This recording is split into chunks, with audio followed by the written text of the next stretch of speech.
ce matin, en venant, je me suis dit, mais comment je vais commencer mon message? Et je me suis dit, je vais dire que les montagnes sont super belles. C'est vrai qu'avec ces couleurs, elles sont super beaux. Et je me suis dit, non, c'est un peu bateau. Et puis là, pendant le moment de louange, je me suis senti repris parce que, au final, je ne vaux pas mieux que, si je dis que c'est bateau, si je m'habitue, je ne vaux pas mieux que ce qui est dit dans Romains 1, comme quoi ils n'ont pas reconnu Dieu, ils ne l'ont pas glorifié pour ce qu'il a fait. Ils sont inexcusables. Donc oui, ce matin, j'ai eu du plaisir à regarder les montagnes avec les couleurs. Je trouve qu'on a un bel automne, ça change, c'est vraiment magnifique. C'est vraiment magnifique ce que Dieu fait. Il y a quelque temps, j'ai déjà prêché ce message à un autre endroit, et il y a quelque temps, j'ai découvert quelque chose de fondamental. Je ne sais pas si vous êtes tous au courant, mais on va voir. Je vais commencer ce message par une question. On a tous un défaut commun, tous. Personne n'y échappe. Hormis le fait qu'on est pécheur, mais là je parle vraiment d'un défaut. Est-ce que vous savez lequel? Personne n'y échappe. Si celui qui échappe vienne après me le dire, et puis je suis curieux de discuter avec lui. Alors, essayez, tentez. Oh, mais ce n'est pas un défaut d'être là. Le défaut qu'on a tous, c'est qu'on est tous orgueilleux. Vous entendez? On est tous orgueilleux depuis notre naissance. Et pourtant, on n'en est pas conscient. Pourquoi? Parce que nous, on s'imagine que celui qui est orgueilleux, c'est celui qui vient vers nous et qui fait que parler de lui, qui fait que de parler de la dernière chose qu'il a achetée, qui ramène tout à lui. Pour nous, c'est ça, cette définition de l'orgueil. Or, c'est beaucoup plus complexe que ça. L'orgueil, c'est plus que se vanter. Se vanter est une partie de l'orgueil, mais ce n'est pas tout. Et c'est pour ça que c'est important de découvrir ce que c'est réellement l'orgueil. Parce que si on regarde dans l'ensemble, dans les prédications, on a un manque d'enseignement et on n'en entend pas beaucoup parler. L'orgueil ne se résume pas à dire « je suis le meilleur, les autres sont moins bons ». Parce qu'on peut être modeste et être tout autant orgueilleux. C'est ce qu'on verra. On joue le modeste, mais on aime quand ça nous chatouille et qu'on dit « mais non, t'es pas comme ça ». Cette personne-là est tout autant orgueilleuse que celle qui dit « je suis le meilleur ». Sauf qu'il y en a un qui l'exprime de manière différente. Andrew Murray dira, et je vous recommande ce livre qui est un vieux livre, « L'humilité, la beauté de la sainteté », Andrew Murray dira « la seule humilité qui est réellement nôtre n'est pas celle que nous essayons de montrer à Dieu par nos prières, mais c'est celle dont nous témoignons par notre conduite habituelle. » Vous voulez savoir si vous êtes humble? Alors passons notre conduite au crible de la parole de Dieu et on verra tout de suite si on est humble. Ce n'est pas celle qu'on essaie de montrer à Dieu par nos prières. Le pharisien, on y reviendra, qui était avec le péager, il était convaincu qu'il était le meilleur. Et il priait, je suis convaincu qu'il croyait qu'il était humble. Imaginez, vous êtes dans une réunion de prière, si jamais c'est arrivé, c'est circonstance, voilà. Il y a un tel qui prie, qui dit « Seigneur, tu vois combien je suis orgueilleux, j'ai un problème avec ça, j'ai un problème à m'humilier devant toi. Amen. » Et derrière, il y a un frère ou une sœur qui suit et qui dit « Oh Seigneur, tu vois combien un tel, il est orgueilleux et tout ça. » L'autre, surpris, se relève et se dit « Mais il est culotté. » Mais pourtant, c'est ce qu'il a dit. Comprendre ce que c'est l'orgueil, c'est pas compliqué, c'est ce qu'on verra. Mais c'est le traiter et accepter qu'on est orgueilleux qui est un peu plus compliqué. C'est ce qu'on va voir. Alors tout d'abord, pour identifier, nous avons tous une carte d'identité. Alors, ce que je vous propose dans un premier temps, c'est que nous allons identifier l'orgueil, nous allons identifier l'humilité, et on va en faire leur carte d'identité. Tout d'abord, l'orgueil, son origine. Est-ce que vous savez, la première fois dans la Bible, je parle à l'origine, que pas point de vue scripturalement écrit, la première fois qu'il y a eu de l'orgueil? Oui, je l'ai entendu. Si vous prenez Ésaïe 14, versets 11 à 15. Ésaïe 14, versets 11 à 15 nous dit « Ta magnificence est descendue dans le séjour des morts, avec le son de tes luttes. Sous toi est une couche de verre et les vers sont ta couverture. Te voilà tombé du ciel. » Écoutez bien. « Astre brillant, fils de l'aurore, tu es abattu à terre, toi le vainqueur des nations. Tu disais en ton cœur, je monterai au ciel, j'élèverai mon trône au-dessus des étoiles de Dieu, je m'assiérai sur la montagne de l'assemblée. À l'extrémité du septentrion, je monterai sur le sommet des nues, je serai semblable au Très-Haut, mais tu as été précipité dans le séjour des morts, dans les profondeurs de la fosse. Et oui, la première fois, l'origine, c'est à travers Satan qui est le père de l'orgueil. C'est à travers du diable.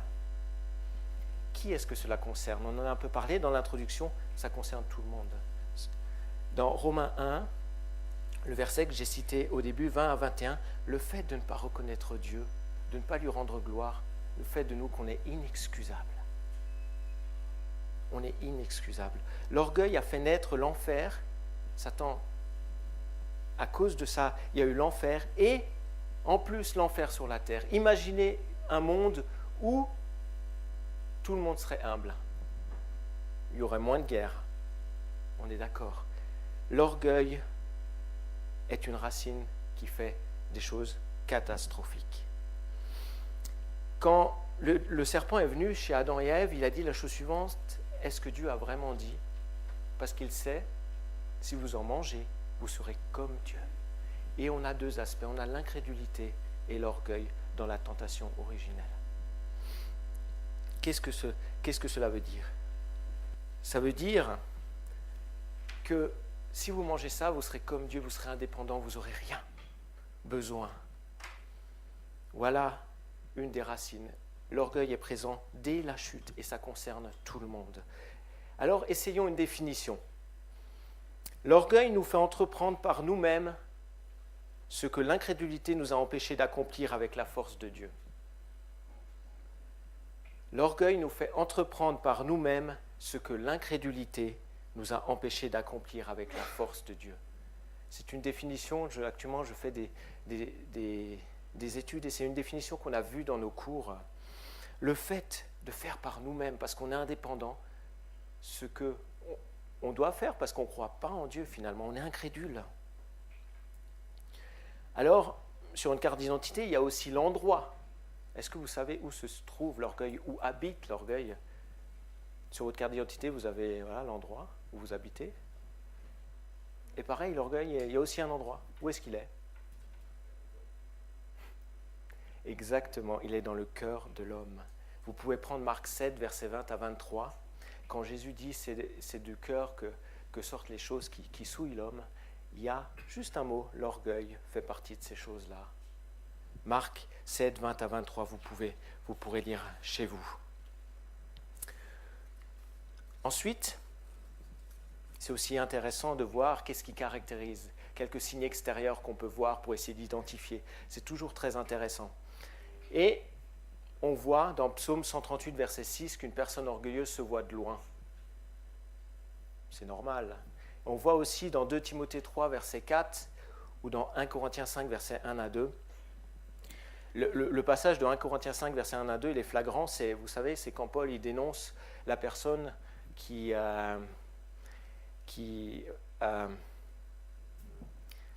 avait couché avec n'importe qui, il dénonce ça et dit « Et vous voici enflés d'orgueil ». Une personne qui est orgueilleuse s'enfle. Je pense que vous connaissez la fable de La Fontaine, de la grenouille qui veut être comme le bœuf. Je crois qu'on n'invente rien. Quand on est orgueilleux, au fur et à mesure on enfle. Et la finalité de cette grenouille, c'est qu'elle a explosé. Parce que l'orgueil a des conséquences.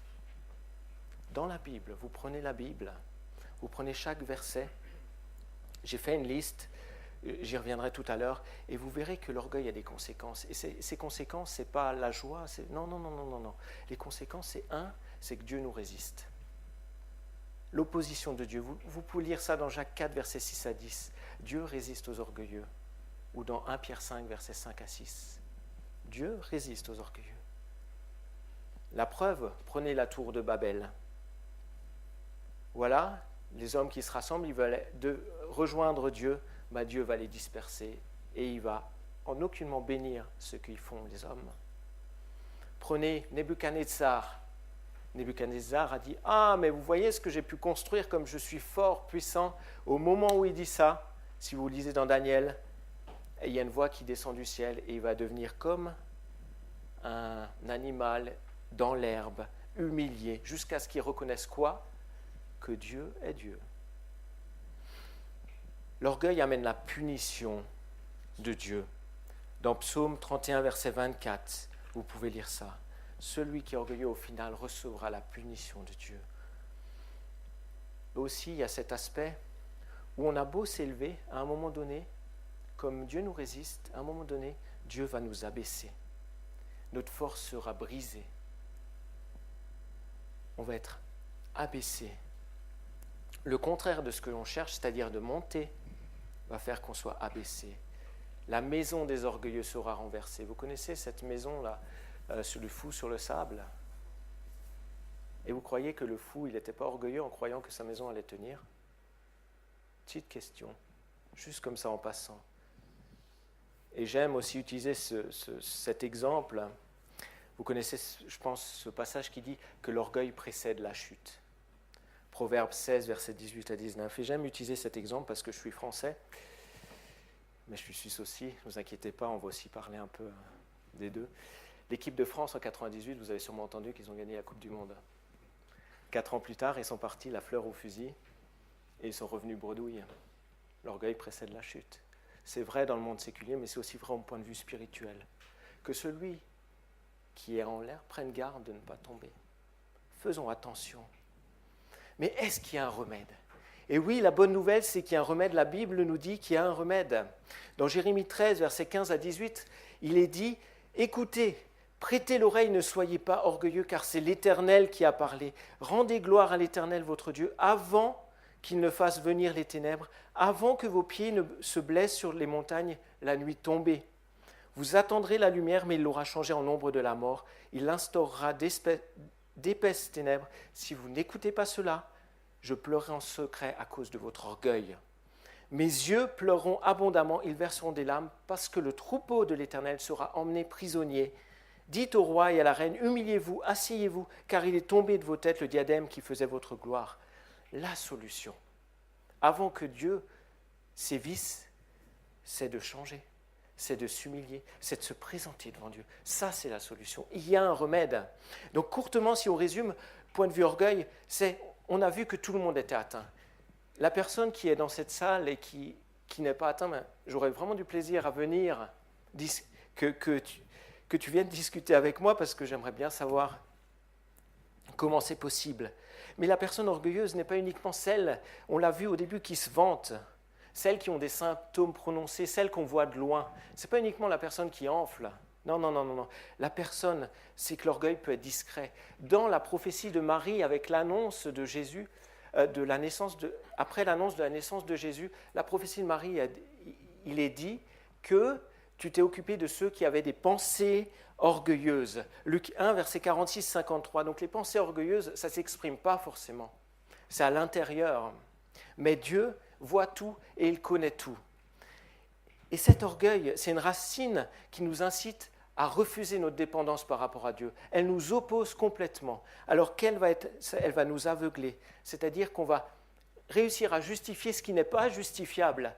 Dans l'église de Corinthe, le fait de faire un inceste, c'était comme si c'était justifiable, et puis l'apôtre Paul va les reprendre et va leur dire, mais attendez, ça va ou bien?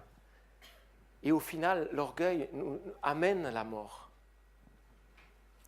Alors maintenant, parlons de choses, le contraire, qui est tout aussi bien, tout aussi beau, qu'on arrive vraiment aussi bien à définir plutôt. Quelle est l'origine de l'humilité, son appartenance? Qui a fait preuve d'humilité la première, vraiment de manière prononcée? On a vu que l'appartenance, l'origine de l'orgueil venait de Satan, qui son opposé. Jésus, oui, exactement. Vous connaissez ce passage de Philippiens 2, versets 3 à 10. Je trouve que c'est un passage tellement beau où Jésus, il a renoncé à ce qu'il avait droit pour venir sur la terre et prendre notre condition. Philippiens 2, versets 3 à 10. Ou Matthieu Matthieu 11, ce passage a été cité pendant la louange, et je vais juste le compléter. Venez vous tous qui êtes fatigués et chargés, car je suis doux et humble de cœur. C'est Jésus. L'exemple suprême d'humilité, c'est Jésus. Alors qui cela concerne? L'Église, on va dire peu de monde, mais l'objectif c'est que toute l'Église, que l'épouse de Christ puisse accéder à ça. Parce que même les chrétiens ont de la peine avec l'humilité. Regardez les disciples. Ils priaient pour les malades, ils chassaient les démons. Jésus leur dit, je vais mourir. Et voilà ce qu'ils pensent à dire. C'est qui le premier d'entre nous? Ils avaient aussi le problème, pourtant ils étaient croyants. Et quelques signes extérieurs des personnes humbles, elles ne se voient pas vraiment et c'est ça le problème. Pour nous, c'est ça le problème. C'est qu'une personne humble, on se dit, je vais être marché dessus, on va me marcher dessus. Ça ne se voit pas vraiment, je n'aurai pas ma récompense. Et oui, c'est normal. Parce que celui qui voit l'humilité, dans Psaume 138, verset 6, il est dit que Dieu voit l'humble. Il le voit. L'essentiel, c'est d'être vu par Dieu. Les personnes qui sont humbles ne sont pas attirées par l'orgueil, par les choses élevées. Romains 12, verset 16. Alors aussi, pareil, essayons de définir, et c'est aussi une définition, et je vous recommande ce livre, j'ai fait un devoir dessus, qui est « Vers la gloire par l'humilité ». Vous pouvez venir me voir à la fin si vous voulez, mais cette définition qui dit « L'humilité est la connaissance et l'acceptation de soi sous le regard de Dieu ». L'humilité est la connaissance et l'acceptation de soi sous le regard de Dieu. L'humilité, ce n'est pas l'absence d'orgueil, ce n'est pas se dénigrer. Non, non, non. Parce que comme on a dit, le fait de se dénigrer, parfois on le fait volontairement pour qu'on nous chatouille et qu'on dit « Mais non, tu n'es pas comme ça. Mais non !» C'est tout autant orgueilleux. Non, l'humilité, c'est la connaissance et l'acceptation de soi sous l'éclairage de Dieu. Et ça, c'est quelque chose qui est un moteur puissant. Quand on est devant la glace et qu'on dit « Seigneur, je te loue de ce que je suis, créature merveilleuse, de ce que tu ne t'es pas trompé. » C'est vrai ici, là, voilà. Mais je te remercie parce que tu m'as créé comme je suis. C'est quelque chose qui nous permet d'avancer. Et en plus, ça nous permet une plus grande révélation de Dieu parce qu'on est sensible à Dieu. C'est sous le regard de Dieu. C'est sous ce que Dieu veut pour nous. On est sensible. Et Dieu peut nous parler. Conséquence de l'humilité. Ça, c'est un peu plus joyeux que la mort. Dans Proverbe 22, verset 4, il est dit que le fruit de l'humilité, de la crainte de l'Éternel, c'est la richesse, la gloire et la vie. Au final, si on n'est pas riche sur cette terre, on sera riche au ciel. La sagesse, c'est aussi une des choses que procure l'humilité. Une personne humble est une personne sage. Dans Proverbe 11, verset 2, Proverbe 3, verset 34, c'est la grâce de Dieu. Elle apporte la grâce de Dieu, car Dieu fait grâce aux humbles. Et elle apporte le salut. Qui peut rentrer dans le royaume de Dieu s'il ne s'humilie pas sous la main de Dieu? Personne. C'est aussi clair que ça. Car l'Éternel prend plaisir en son peuple et il accorde aux humbles le salut pour parure. Mes frères et sœurs, quand on est humble, on peut rentrer dans le royaume de Dieu. Et ce qui est aussi beau, c'est qu'on va être élevé par Dieu. Jacques 4, versets 6 à 10. Humiliez-vous donc sous la main de Dieu afin qu'il vous élève au temps convenable. Au lieu de nous élever nous-mêmes, c'est Dieu qui va nous prendre et qui va nous mettre à notre place. Et c'est nous, ensuite, on sera à notre place et on pourra le servir. Vous comprenez? C'est dans ce sens-là. Alors, j'aimerais un peu décrire un peu plus. Est-ce que le fait, et rentrer un peu plus dans les détails, parce que là, on a vu d'ordre général, mais est-ce que le fait d'être chrétien, est-ce que le fait d'être enfant de Dieu fait que on peut être orgueilleux? Vous allez me dire, mais attends, quand même, c'est bizarre ce que tu nous dis.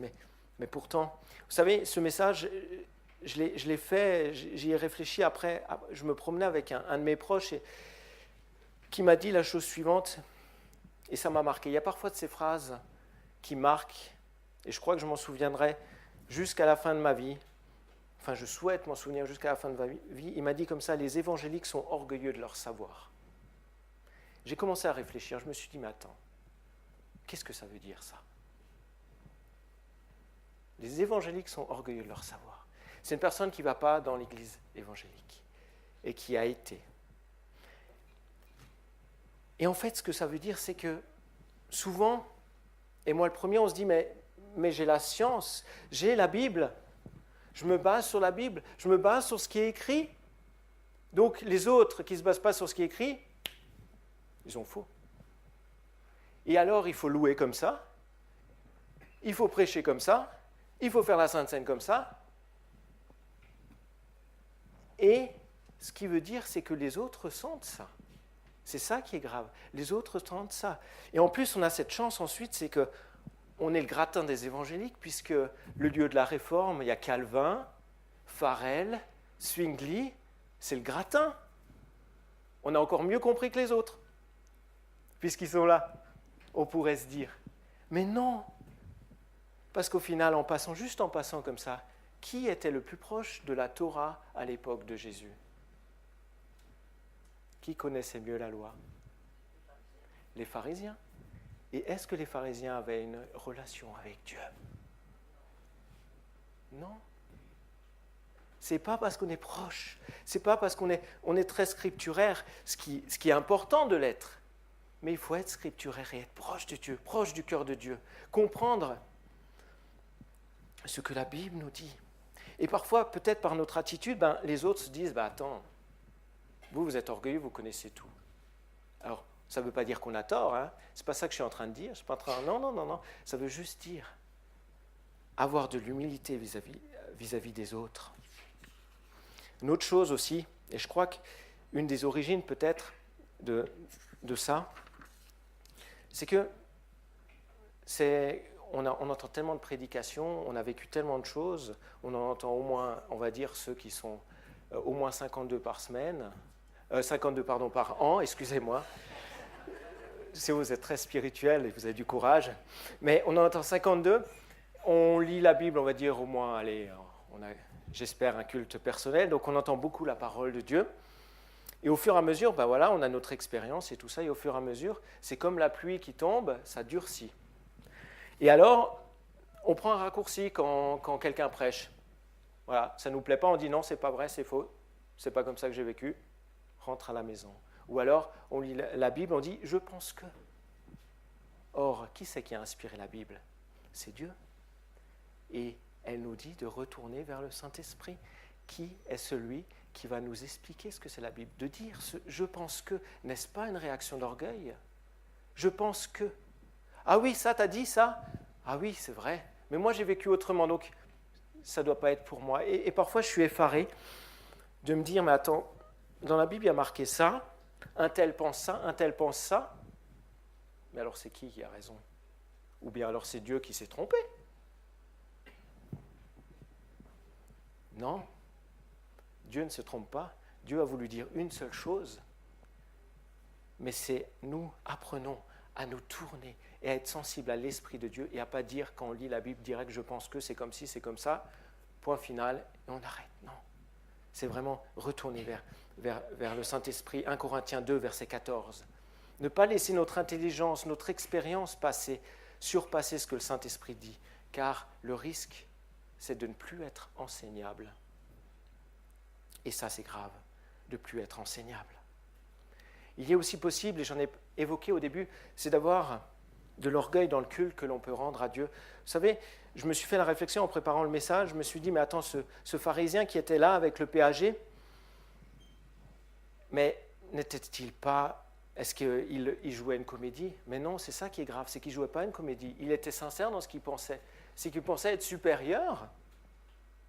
Il ne jouait pas la comédie pour que Jésus il a quelque chose à dire, forcément. Moi, je crois intimement, c'est qu'à partir d'un moment donné, l'orgueil nous fait croire qu'on est vraiment supérieur. Et ça, c'est important de se tourner vers Dieu et que, justement, sous le regard de Dieu, de savoir qui on est réellement. Et il est possible aussi d'avoir de l'orgueil dans nos demandes, même si on met les formes. prenez la maman de Jacques et Jean, là, des fils de Zébédée, il est dit, et un petit détail, Matthieu 20, versets 20 à 21, il est dit qu'elle s'approche de Jésus, elle lui demande quelque chose et elle se prosterne. Elle va lui demander que ses fils soient assis à sa droite et à sa gauche. Elle a mis les formes, elle s'est prosternée, elle a reconnu que Jésus, c'était quelqu'un d'élevé, non?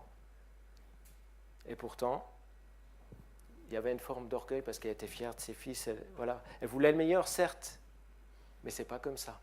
Jésus va dire qu'il faut servir, mais on y reviendra. Ensuite, l'orgueil peut se manifester aussi, et ça, c'est un témoignage personnel que j'ai déjà évoqué. Ma dernière prédication peut se manifester par le fait qu'on va y arriver tout seul. Vous savez, quand j'ai perdu mon job, je le répète, je l'ai perdu et je me disais, mais je suis jeune, j'ai une dizaine d'années d'expérience. En plus, j'ai un niveau pas négligeable aux vues humaines. Je vais trouver facilement. Ça n'a pas été le cas. Et le Seigneur, il m'a repris. Il m'a parlé, il m'a repris. Et il m'a dit, attends, là, il y a un problème. Et je crois que c'est vrai. Le fait de croire qu'on a les qualités pour y arriver, et même, je l'exprimais de manière très, très spirituelle. Je disais, mais tu sais, voilà, c'est vrai qu'au point de vue humain, je n'ai pas trop de soucis à me faire. Mais je peux... Voilà.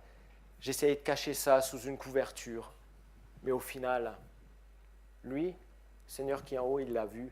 Et il a dit, Michael, non, ça ne va pas, ça. Ensuite, la convoitise peut être une racine, peut être quelque chose qui ressort de l'orgueil, parce qu'on va dire, c'est moi qui mériterais d'avoir cela. Comment ça se fait que lui, il est toujours béni, et moi, je suis toujours en train de pleurer? C'est moi qui mériterais. L'orgueil peut se manifester par un esprit de compétition, vouloir toujours faire mieux que l'autre. Et alors, au lieu de travailler pour Jésus, parfois, on se dit, je vais faire mieux, et l'autre va faire mieux, et ça fait des tensions. Vous voyez? Et quelque chose aussi, je crois qu'il faut vraiment qu'on fasse attention aussi à la fausse humilité. Encore une fois, l'humilité, ce n'est pas l'absence de l'orgueil, ce n'est pas se dénigrer, non, c'est accepter qui on est sous le regard de Dieu. La fausse humilité, ça peut être, c'est la fausse modestie, une racine d'orgueil. Alors maintenant, qu'est-ce que l'humilité qui est enseignée par Jésus? Cette humilité, elle nous fait entrer dans le royaume. Si vous prenez le petit enfant que Jésus va embrasser, dans Marc 9, versets 33 à 35, et il dira aussi, et vous avez cette histoire dans Matthieu aussi, 18, verset 4, Jésus va embrasser cet enfant et va dire à ses disciples, si vous ne devenez pas comme ce petit enfant humble, comme ce petit enfant, vous ne pouvez rentrer dans le royaume de Dieu. Voilà l'humilité, elle nous fait rentrer dans le royaume de Dieu. Et on voit dans le fait de devenir comme un petit enfant qui a un travail, ce n'est pas inné. On est tous orgueilleux, on a tous un problème avec l'orgueil. Par contre, on est tous appelés en tant qu'enfants de Dieu à traiter notre orgueil pour travailler à notre humilité. Ça, c'est important. Ce n'est pas quelque chose que l'on a, personne ne naît en disant, voilà, non. C'est quelque chose qui se travaille. Devenir, le verbe devenir, montre que ce n'est pas un acquis. L'humiliation, au sens positif du terme, je ne parle pas le fait d'être brimé, je ne parle pas le fait, non, d'être bousculé, mais vraiment au sens positif du terme, c'est l'escalier d'honneur dans le royaume de Dieu. C'est l'escalier d'honneur dans le royaume de Dieu. Souvenez-vous de cette image, de cette parabole où Jésus, il était à un repas et puis il voyait que beaucoup se mettaient aux meilleures places. Et Jésus va dire, mais attends, quand tu vas à un mariage, ou bien quand tu vas à telle chose, assieds-toi vers le fond, comme ça si jamais ta place n'est pas là, la personne va venir te chercher, va t'amener et tu seras honoré. Mais par contre, si tu t'es trompé de place et que tu es allé à la meilleure place et que celui qui t'a invité te dit « va, retourne là-bas », ça sera peut-être la pilule, elle sera plus dure à passer. Tu vas être humilié. Vous savez, il y a un homme qui s'appelle Jean-Baptiste et Jésus lui a donné un excellent témoignage. Il a dit « il n'y a pas eu de plus grand prophète que lui ». Vous savez, Jean-Baptiste, il a commencé son ministère, il y a eu des foules qui venaient et ces foules, à un moment donné, c'était dans le plan de Dieu que ces foules se tourne vers Jésus. Jean-Baptiste, il était là pour préparer le chemin pour Jésus. Je ne sais pas comment vous aurez réagi, parce qu'à un moment donné, Jean-Baptiste, il a dit la chose suivante. Il a dit, voici le Fils de l'homme. Et ses disciples ont suivi Jésus. Vous imaginez, c'est un suicide dans son ministère. Mais il l'a fait. Il a dit, maintenant, moi j'ai terminé, j'ai fait ce que Dieu m'a dit, maintenant, c'est à son tour. Je suis à ma place, j'ai fait. Il a accepté que Jésus, que ses disciples suivent Jésus. Et vous savez comment il a terminé sa vie? Il a terminé en prison. Ouais. Est-ce qu'il n'était pas dans le plan de Dieu? Il était dans le plan de Dieu et il a fait ce que Dieu voulait au moment T. Et il a su se retirer. Et voilà pourquoi Jésus dira, il n'y a pas eu de plus grand homme que lui. Et il dira même que le plus petit sera plus grand que lui. C'est ça, l'humilité. L'humilité va nous amener à servir. Regardez Jésus. Marc 10, 45 nous dit que le Fils de l'homme est venu non pour être servi, mais pour servir. Il est venu pour servir, il n'est pas venu pour être servi. Et il ne va pas uniquement le dire, il va le faire. Il va laver les pieds de ses disciples. Alors que normalement, ça serait plutôt aux disciples de laver ses pieds.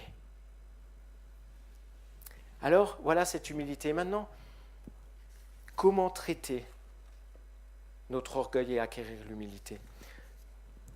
Je vous invite à lire Jacques 4, versets 6 à 10, où il est dit « Cependant, la grâce qu'il accorde est plus grande encore.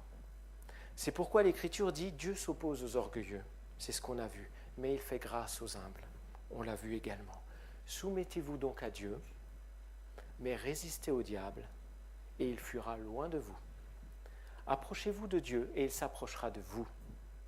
Nettoyez vos mains, pécheurs, purifiez vos cœurs, hommes partagés.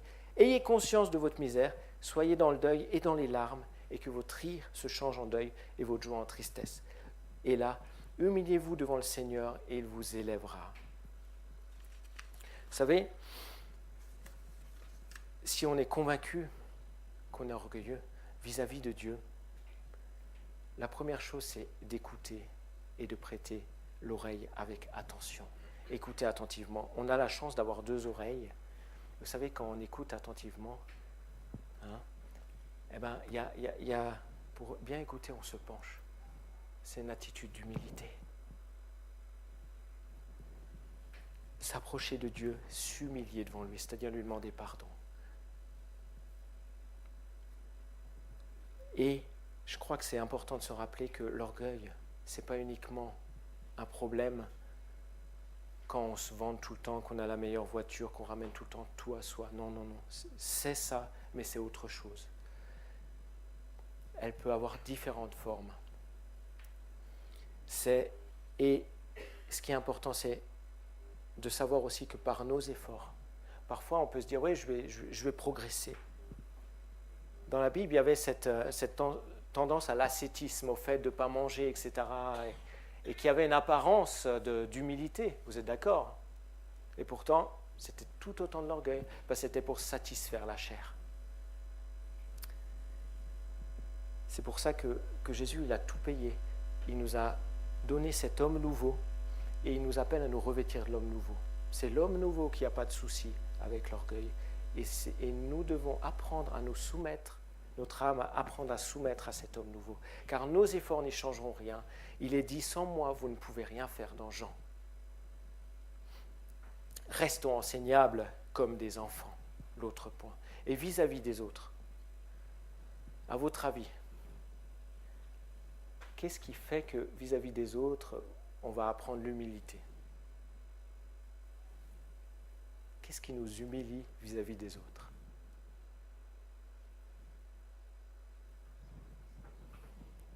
C'est le fait de demander pardon.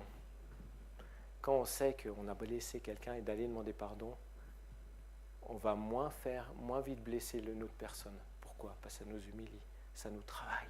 Ça, c'est important aussi. Si on sait que notre orgueil a blessé quelqu'un, alors allons vers la personne et demandons pardon.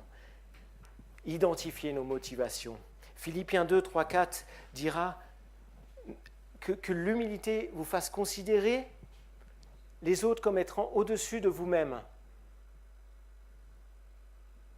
Ne considérez pas aussi les intérêts, vos propres intérêts, mais considérez aussi ceux des autres. Au final, on est des frères et sœurs et on doit s'intéresser à mon frère, à ma sœur. On doit s'intéresser à ce qu'il a besoin avant de s'intéresser à ce que nous avons besoin. Servir les autres, c'est important. Et se soumettre les uns aux autres, c'est aussi important. Alors, moi, ce matin, en allant me promener, tout ça, j'avais une application, mais je crois qu'on va faire autrement. Ce matin, je me suis fait la réflexion, j'ai eu cette pensée du psaume 23. L'Éternel est mon berger, je ne manquerai de rien. Vous connaissez ce psaume, n'est-ce pas? Mais pour que l'Éternel soit le berger, il faut avoir une brebis, il faut avoir un mouton. On est d'accord? Et qu'est-ce qui fait le mouton? Dans Ésaïe 53, il est dit semblable à un mouton. C'est-à-dire, il suit le mouton, il obéit. Il y a quelque chose de humble dans le fait d'être une brebis, un mouton, c'est qu'on suit. Et je vous invite comme application à faire la chose suivante chez vous. Vous prenez le psaume 23 et vous prenez chacune des phrases et vous vous dites: est-ce que Dieu, tu restaures mon âme? Et vous réfléchissez si oui ou non. Et s'il y a quelque chose qui empêche le berger de s'occuper de son mouton. Mon papa, quand j'étais jeune, il avait des cochons. C'est un peu différent. Et eux, ils ne se laissaient pas tellement faire. Ils criaient, ils partaient. Il fallait les bousculer. Exactement, il avait des têtes de cochon. Mais la brebis, c'est pas comme ça. La brebis, elle vient chez son berger, elle vient poser sa tête pour qu'il le tonde. Est-ce qu'on est comme ça? Alors je vous invite vraiment, comme application, vous prenez le psaume 23 chez vous, lisez chacune des phrases et posez-vous la question: Seigneur, est-ce que tu peux restaurer mon âme? Est-ce que, Seigneur, tu peux me conduire sur le sentier de la justice? Ou bien, je préfère partir? Ça, c'est l'application que je vous propose. Et j'aimerais aussi prier avec vous. Alors, si vraiment vous voulez faire cette application, je vous invite vraiment, ceux qui le veulent, à vous lever. Si vous voulez travailler votre humilité et puis traiter votre orgueil et la faire disparaître, je vous invite vraiment à vous lever. On va encore prier ensemble. Vraiment, ceux qui le veulent, on va prier ensemble. Seigneur Jésus, merci. Merci parce que tu nous invites et parce que tu nous ouvres ton royaume à partir du moment où on nous humilie devant toi. Et merci Seigneur parce que tu nous aimes. Merci Seigneur Jésus parce que tu sais que notre place, notre véritable place, la meilleure qui soit entre tes mains et que ceci vient du fait qu'on peut juste être docile et t'obéir. Seigneur, que ton Saint-Esprit nous travaille et nous montre les différentes racines d'orgueil qu'il peut y avoir en nous et que, Seigneur, on prenne vraiment cette résolution, vraiment qu'on puisse prendre cette résolution dès que le Saint-Esprit nous montre qu'il y a quelque chose qui ne va pas être d'orgueil, qu'on va le traiter et qu'on va comparer ce que la Bible veut et vivre ce que la Bible dit. Seigneur Jésus, vraiment dans ce sens-là, fais de nous des serviteurs entre nous et montre-nous combien on a besoin de toi pour le faire, besoin de cet homme nouveau. Seigneur, merci parce que tu as tout accompli. Je crois que c'est possible parce que tu as montré l'exemple et parce que tu nous as donné cette force et que tu es avec nous. Et Seigneur Jésus, que dans 1 an, on puisse dire: j'ai travaillé mon orgueil et je suis devenu plus humble pour toi. Et je suis une brebis plus à ton service. Je te loue, Seigneur Jésus, pour ce que tu fais. Je te remercie parce que ta parole est tellement claire et parce qu'il est bon de pouvoir étudier ta parole et de se laisser interpeller et de changer. Amen.